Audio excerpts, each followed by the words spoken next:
السلام علیکم۔ Long march میں عمران خان پر قاتلانہ حملہ، اندھادھند فائرنگ، عمران خان، فیصل جاوید سمیت متعدد افراد زخمی۔ کراچی کے کئی مقامات پر تحریک انصاف کا دھرنا شروع۔ کیا آپ حالات حاضرہ سے آگاہی حاصل کرنا چاہتے ہیں؟ خبر کے پیچھے چھپے اصل حقائق جاننا چاہتے ہیں تو ابھی سبسکرائب کیجئے جلمل پاکستان کو اور ساتھ ہی گھنٹی کے نشان پر کلک کر دیں۔ آپ کو بتاتے چلیں کہ گوجرانوالہ میں لانگ مارچ کے دوران چیئرمین پی ٹی آئی کے کنٹینر پر فائرنگ، عمران خان سمیت تحریک انصاف کے متعدد رہنما و کارکنان زخمی ہو گئے۔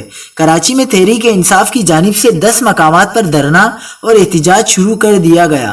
شارع فیصل پر نرسری کے مقام پر احتجاج کیا جا رہا ہے، جبکہ ہب ریور روڈ پر شنواری ہوٹل کے قریب احتجاج جاری ہے۔ مواج گوٹ میں ڈبہ موڑ کے قریب نوردن بائی پاس کو بند کر دیا گیا ہے۔ نارتھ ناظم آباد میں 5 اسٹار چورنگی پر احتجاج کیا جا رہا ہے۔ شاہ فیصل کالونی سے کورنگی جانے والی شارع پر باغ کورنگی کے قریب احتجاج جاری ہے۔ نیشنل ہائی وے پر منزل پمپ کے قریب احتجاج جاری ہے، جبکہ قائد آباد میں مرغی خانہ کے قریب پی ٹی آئی کا احتجاج جاری ہے۔ واقعے کے خلاف کورنگی انڈسٹریل ایریا میں ویٹا چورنگی، اورنگی کے علاقے بنارس باچا خان چوک کے قریب بھی احتجاج شروع کر دیا گیا ہے۔